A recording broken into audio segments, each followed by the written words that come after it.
नमस्कार, मैं हूं दीपाली राणा। आप देख रहे हैं मिड कैप मंत्रा और शुरुआत करेंगे इस वक्त की हेडलाइंस के साथ।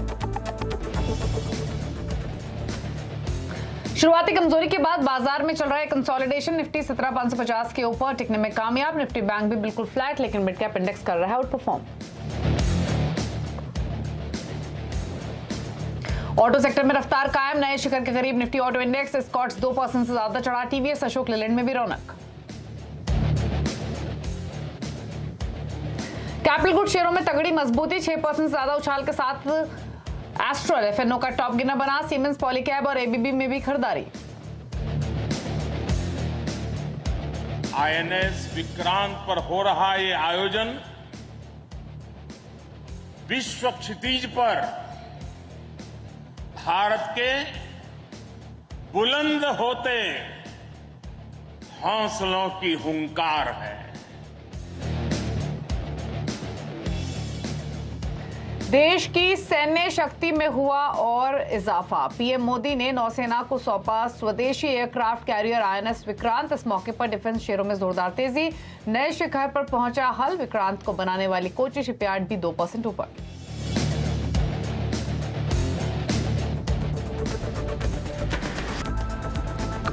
आप देख रहे हैं मिड कैप मंत्रा और बाजार को देखेंगे तो कल की गिरावट के बाद बाजार आज कंसोलिडेट कह सकते हैं, फिर कह सकते हैं एक रेंज में ट्रेड कर रहा है। तो काफी ऊपर नीचे के लेवल्स हम देख रहे हैं, लेकिन अच्छी बात यह है कि जो दिन के निचले स्तर हमने देखे वहां से बाजार में एक रिकवरी भी आती हुई दिख रही है। हालांकि मिड कैप्स आपको बाकी फ्रंटलाइन इंडाइसेस के मुकाबले एक आउट परफॉर्मेंस दिखा रहे हैं। निफ्टी फिलहाल 17,550 के ऊपर टिकने की कोशिश पूरी करते हुए मिड कैप्स 82 पॉइंट्स ऊपर है। निफ्टी बैंक में भी लोअर लेवल से रिकवरी हमने देखी है और मिड कैप निफ्टी बैंक अगर आप देखेंगे तो ये भी लगभग 100 अंकों की बढ़त के साथ कारोबार करते हुए आपको दिखाई देगा। लेकिन अब तक के संकेत क्या है वो आपके सामने लेकर आते हैं। पहले तो एशियन मार्केट्स को देख लेते हैं और फिर देखेंगे अमेरिका के फ्यूचर्स को। एशियन मार्केट्स का रुझान देखें फिलहाल तो कमजोरी दिखेगी। निक्केई में कमजोरी नहीं, फ्लैट टुवर्ड्स नेगेटिव कह सकते हैं। शंघाई भी फ्लैट है। हैंग सेंग थोड़ी कमजोरी दिखा रहा है। बाकी कॉस्पी में हल्की दबाव है। तो कोई क्लियर डायरेक्शन नहीं है, सिर्फ एक ताइवान के बाजार में आपको प्रेशर दिखाई देगा। बाकी मार्केट्स फ्लैट या फिर नेगेटिव बात कर रहे हैं ट्रेड। इंपॉर्टेंट है अमेरिका के फ्यूचर्स। तो अमेरिका के फ्यूचर्स अभी भी आपको 64 अंक नीचे दिखाई देंगे, तो 1/4% ये कमजोर हैं, लेकिन लोअर लेवल से रिकवरी दिखी है। नेस्डेक का फ्यूचर भी फ्लैट टुवर्ड नेगेटिव बास के साथ है, 16 अंकों की कमजोरी है। तो कोई क्लियर डायरेक्शन तो नहीं है, बट कोई कमजोरी का इंडिकेशन भी नहीं मिल रहा है। अमेरिका के फ्यूचर्स से हैं तो लाल निशान में, लेकिन ज्यादा दबाव है नहीं। तो ऐसे में अब तक की बड़ी बातें क्या है बाजार की वो आपको बता देते हैं और उसके बाद इंडेक्स पर रिमेनिंग सेशन के लिए क्या रणनीति आपकी होनी चाहिए उस पर करेंगे फोकस। तो एक सीमित दायरे में कारोबार फिलहाल हो रहा है। दिन के निचले स्तरों से रिकवर तो हुए हैं, लेकिन निफ्टी पूरी कोशिश कर रहा है 17,550 के ऊपर बने रहने की। बैंक निफ्टी में 100-110 अंकों की बढ़त आपको देखने को मिलेगी, लेकिन मिड कैप्स थोड़ा बेटर पोजीशन लग रहे हैं। हालांकि वॉल्टिलिटी यहाँ भी है, इंडेक्स यहाँ भी आपको एक रेंज में ही कारोबार करते हुए दिखाई देगा। अगर पॉकेट्स देखेंगे तो capital goods, realty, auto stocks यहाँ पर तेजी बनी हुई है। कमजोरी के साइड पर आपको आज के सेशन में कुछ सिलेक्टिव पॉकेट्स दिखाई देंगे। आईटी थोड़े से नेगेटिव बास के साथ ट्रेड हो रहा है। मेटल्स में थोड़ा प्रेशर है आज के सेशन में, लेकिन मिड कैप्स में auto ancillary, hotels, NBFCs, banks, auto ancillary, ये तमाम पॉकेट एक अच्छी परफॉर्मेंस दिखा रहे हैं। तो चलिए रणनीति आपके इंडेक्स पर क्या होनी चाहिए रिमेनिंग सेशन के लिए, इस पर करते हैं बातचीत। प्रकाशगाबा.com की प्रकाश गाबा हमारे साथ मौजूद है। गाबा साहब, इंडेक्स को अवॉइड करेगा रिमेनिंग सेशन के लिए क्योंकि कोई क्लियर डायरेक्शन फिलहाल ग्लोबल क्यूज को देखते हुए तो मिल नहीं रही है। इंडेक्स भी थोड़ा सा सुस्ता रहा है। आज आखिरी कारोबारी सेशन भी है, तो क्या व्यू रहेगा रिमेनिंग सेशन के लिए निफ्टी बैंक निफ्टी पर? बिल्कुल, good afternoon to you Deepali. बिल्कुल एब्सोल्युटली अवॉइड कर देना चाहिए निफ्टी और बैंक निफ्टी को, क्योंकि कल का जो दिन था वो एक इनसाइड डे था परसों के दिन के अंदर, और आज का दिन इनसाइड डे है कल के दिन के अंदर। तो यहाँ पर तो एनर्जी बिल्डअप हो रही है। अगर कोई ट्रेंड होगा तो शायद मंडे को उभर कर आएगा या फिर आज का लो ब्रीच हो। अगर आज का लो ब्रीच होता है, आज कल परसों जब भी ब्रीच होगा वहां पर एक ट्रेंड दिखेगा ऑन द डाउन साइड। लेकिन जब तक ब्रीच नहीं होता तब मानेंगे अपसाइड ऑन है, लेकिन ट्रेंड इज मिसिंग निफ्टी और बैंक निफ्टी दोनों ही में, और स्टॉक स्पेसिफिक होना चाहिए। ठीक है, स्टॉक स्पेसिफिक ही रहते हैं। गाबा साहब फिर ट्रेड्स बता दीजिए। हाँ, मुझे भारत फोर्ज अच्छा लगता है। इसमें एक तेजी नजर आती है, स्ट्रक्चरली पॉजिटिव है, स्ट्रॉन्ग सपोर्ट जोन, वहीं से एक बाउंस मिला है 740 के आसपास। अब ट्रेड कर रहा है 762। मुझे लगता है 780 तक जाना चाहिए मैटर ऑफ 1 या 2 दिन में। स्टॉप होगा 760 का भारत फोर्ज। 755 लगा दे तो ठीक रहेगा भारत फोर्ज का स्टॉप। दूसरा स्टॉक जो पसंद है इस वक्त वो है ऑटो एस्कॉर्ट्स। बिल्कुल यहाँ पर तेजी है। 2075 पर ट्रेड कर रहा है। 2100 का एक नॉर्मल लॉजिकल टेक्निकल टारगेट होना चाहिए। स्टॉप होगा 2050 का। एस्कॉर्ट्स स्कॉट्स तो इनफैक्ट रुकने का नाम नहीं ले रहा है, एक तरफा चाल ये स्टॉक चल रहा है और लगातार तेजी हम देख भी रहे हैं। गावस, आपको लगता है इन लेवल से भी तेजी बन सकती है? 2050 के स्टॉप लॉस के साथ खरीदें, साथ ही भारत फोर्ज में भी तेजी का ट्रेड ले सकते हैं। लेकिन चलिए अब मिड कैप्स का हाल लेकर आते हैं आपकी स्क्रीन पर, और मिड कैप्स में शुरुआत करेंगे डिफेंस स्टॉक्स के साथ, क्योंकि ये पूरी पॉकेट आज चहक रही है। हिंदुस्तान एरोनॉटिक्स जैसे शेयर्स तो रिकॉर्ड हाइस पर ट्रेड कर रहे हैं, सबसे ज्यादा बढ़ने वाला स्टॉक भी है आज के सेशन में। इसके अलावा BEL, BEML, भारत डायनामिक्स, यहाँ भी अप मूव आपको देखने को मिल रहे हैं 1 से 1.5% की। बैंक्स NBFCs में सिलेक्टिव बाइंग है। PNB housing, M&M financial, Dhanlaxmi bank, federal bank की तेजी दिखा रहे हैं 6% तक की आज के सेशन में। होटल्स में एक्शन है आज तेजी की तरफ, जिसमें EIH एसोसिएटेड, लेमन ट्री, ताजीवी के ये तेजी के साथ कर रहे हैं ट्रेड 16% तक ऊपर EIH आज के सेशन में। ऑटो का जिक्र किया गाबा साहब ने अभी, कुछ स्टॉक्स हमने भी निकाले हैं जिसमें JK tyre, GNA axles, Gabriel, Bharat gas ये मजबूती दिखा रहे हैं 6% तक के आज के सत्र में। फार्मा में भी सिलेक्टिव बाइंग है। विजय डायग्नोस्टिक्स, ग्लैंड फार्मा, अपोलो हॉस्पिटल, एस्टर DM ये मजबूती के साथ कर रहे हैं ट्रेड। रियल्टी में कुछ तेजी वाले ट्रेड्स दिखेंगे, जिसमें प्रेस्टीज, लोधा, ब्रिगेड और शोभा मौजूद है, जहां पर मोमेंटम हम खरीदारी की तरफ देख रहे हैं। गावसा, फार्मा में अपोलो हॉस्पिटल्स पर प्लीज एक राय दीजिए। अपोलो हॉस्पिटल, अपोलो हॉस्पिटल का मैं चार्ट निकाल देता हूँ। यस, एक्चुअली अपमूव है, लेकिन लेने की दिल नहीं हो रहा, क्योंकि एक मोमेंटम चाहिए, वो मिसिंग अपोलो हॉस्पिटल में। आई थिंक अपर रीजन में सेलिंग प्रेशर है करीब 4400 के आसपास। I think best is to avoid it, ignore कर लेते हैं।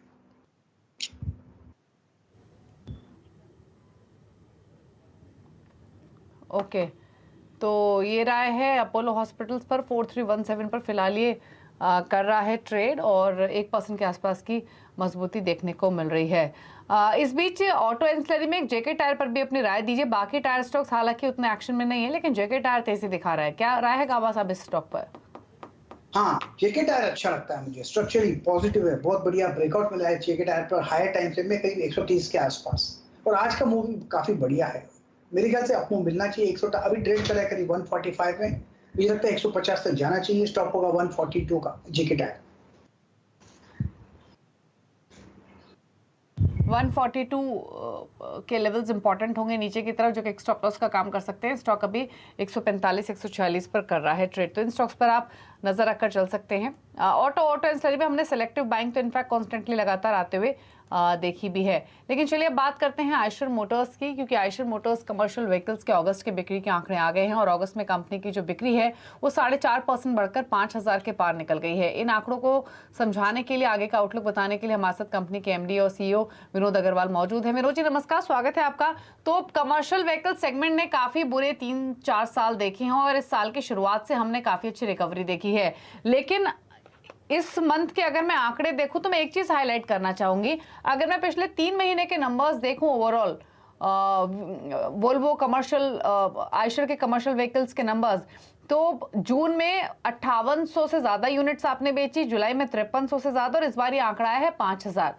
तो रिकवरी तो हमने देखी है 3-4 साल के बाद, लेकिन ये मंथ ऑन मंथ बेसिस पे जो नंबर्स थोड़े कम दिख रहे हैं, ये थोड़ी कोई सीरियस कंसर्न है, कोई चिंता दिख रही है, डिमांड अभी भी इंटैक्ट है? कोई सीरियस कंसर्न नहीं है, क्योंकि अगस्त के महीने में मॉनसून के कारण पूरी इंडस्ट्री जो है वो थोड़ी सी डाउन होती है, क्योंकि जब बारिशें होती हैं तो जो ट्रक ऑपरेटर्स होते हैं, जो कंस्ट्रक्शन के ट्रक्स हैं, वो इतने नहीं बिकते हैं। तो ये मॉनसून के कारण है, ये टेम्परेरी है। ये अभी इस मंथ से अभी फेस्टिव सीजन भी शुरू हो जाएगा अगले महीने से, तो आपको इंडस्ट्री जो है अच्छी ही रहने की उम्मीद है। ओके, अच्छा, आपने पहले भी ये बात मेंटेन की है कि अगर हम साल दर साल भी कंपेयर करें तो नंबर्स में ग्रोथ दिख रही है। वो ग्रोथ हमने FY22 के ओवरऑल कमर्शियल सेल्स में भी देखी थी, लेकिन FY23 की बात करें तो कितनी ग्रोथ आप एक्सपेक्ट कर रहे हैं अपकमिंग डिमांड को ध्यान में रखते हुए? अगर आप पूरी इंडस्ट्री का देखते हैं, जो कमर्शियल व्हीकल इंडस्ट्री अगर 3.5 टन के ऊपर वाली देखते हैं अगर, तो पहले 5 महीनों में इंडस्ट्री में ग्रोथ आई है 88%, और अभी इंडस्ट्री है हमारी 172,000 3.5 tonne and above including exports. So 172,000 जो है, और उसके अगेंस्ट अगर आप पिछले साल की 7 महीने की इंडस्ट्री देखें, बैलेंस 7 मंथ्स की, तो पिछले साल बैलेंस 7 मंथ्स की इंडस्ट्री थी 2,51,000। तो अगर जो 2,51,000 पिछले साल 7 महीने की थी, अगर आप मानते हैं कि उससे थोड़ी सी बेहतरी होगी इंडस्ट्री, क्योंकि इस साल रिकवरी चल रही है, तो अगर 10% बेहतर भी मानते हैं, तो इसका मतलब है कि जो इस साल की जो इंडस्ट्री है वो मेरा ख्याल है कोई 4.5 लाख के करीब हो सकती है, बिकॉज 1,72,000 ऑलरेडी हो गई है, और 2,50,000 प्लस अगर 10% भी इसमें लेते हैं तो 2,75 अगर बैलेंस 7 महीनों में होती है, तो ये करीब 4.5 लाख इंडस्ट्री हो सकती है, जो कि आपका फिर आपको जो 4.5 लाख जो इंडस्ट्री है, ये आपको ले जाएगी 2018-19 और 2019-20 के बीच में। 19-20 में इंडस्ट्री काफी गिर गई थी, 40% गिरी थी 2019-20 में। 2018-19 पीक था। तो अभी ये जो इस साल की इंडस्ट्री की उम्मीद है, ये आपका 2018-19 से तो थोड़ी सी कम रहेगी, पर 2019-20 से काफी ऊपर रहेगी।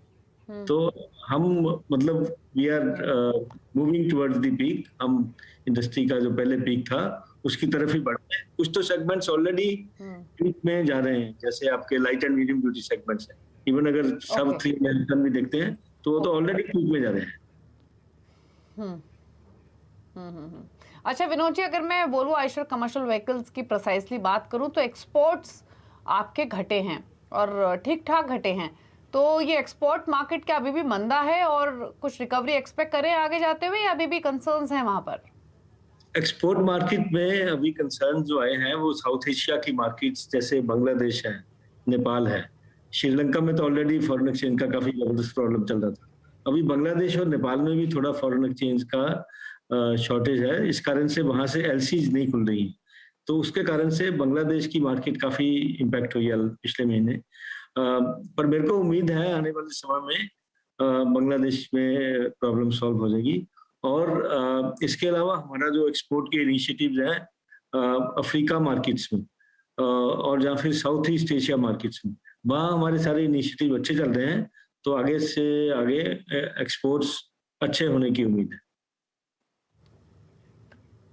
ओके, चलिए उम्मीद यही करते हैं विनोद जी कि आगे एक्सपोर्ट से बेहतर हो और साथ ही डोमेस्टिक डिमांड भी इंप्रूव करे, फेस्टिव सीजन में आपकी खूब बिक्री हो, यही विश करते हैं। थैंक यू सो मच, आप शो में आए और क्विक कमेंट आपने किए सेल्स नंबर्स पर और आगे के आउटलुक पर। रुक रहे इसी के साथ एक ब्रेक के लिए, लौटेंगे तो कुछ और स्टॉक्स पर करेंगे चर्चा। आप देखते रहिए मिड कैप मंत्रा।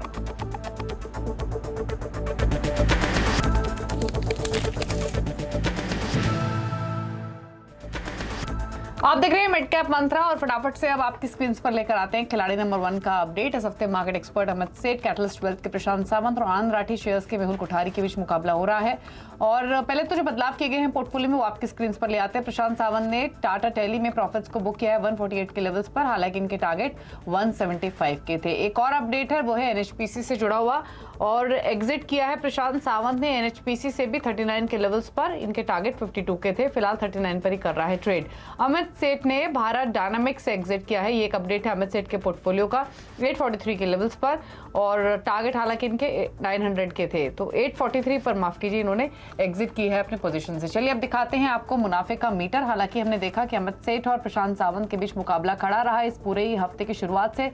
दोनों के ही पोर्टफोलियो ने बराबरी के रिटर्न देने की पूरी कोशिश की, लेकिन अभी की स्थिति भी वही बनी हुई है। अमित सेठ और प्रशांत सावंत बराबरी के लेवल पर हैं, मार्जिनली ऊपर हैं अमित सेठ, लेकिन इंपॉर्टेंट यह है कि मेहुल कोठारी ने कमबैक किया है, इनका पोर्टफोलियो भी अब 13% के डिसेंट रिटर्न्स लैंड कर रहा है। 3:30 बजे बाजार बंद होने पर अनाउंसमेंट होगी इस खिलाड़ी नंबर 1 की, कौन बनेगा खिलाड़ी नंबर 1। फिलहाल की स्थिति तो बेहतर दिख रही है। चलिए अब बात कर लेते हैं मनी कंट्रोल प्रो के बेहद ही आकर्षक ऑफर के बारे में। मनी कंट्रोल फाइनेंशियल आजादी का उत्सव मना रहा है और इस खास मौके पर लेकर आया फाइनेंशियल फ्रीडम ऑफर, जिसके तहत मनी कंट्रोल प्रो का सब्सक्रिप्शन आप नेट जीरो कॉस्ट से यूं कहें मुफ्त में पा सकते हैं। अब इसके लिए आपको रोजाना 1 रुपए की दर से मनी कंट्रोल प्रो का सब्सक्रिप्शन लेना है, और इस सब्सक्रिप्शन के साथ आपको हमारे ब्रांड पार्टनर की ओर से मिलेंगे 1500 रुपए के आकर्षक वाउचर्स। इसीलिए देर ना करें, मनी कंट्रोल ऐप या वेबसाइट पर जाएं और 15 सितंबर तक इस धमाकेदार ऑफर का फायदा उठाएं। तो इसी के साथ मिड कैप मंत्र में तो इतना ही। ब्रेक के बाद आप देखिए न्यूयॉर्क कंपनी में आज बातचीत करेंगे कार ट्रेड के सीईओ बनवारी लाल शर्मा से। एक ब्रेक के बाद नमस्कार।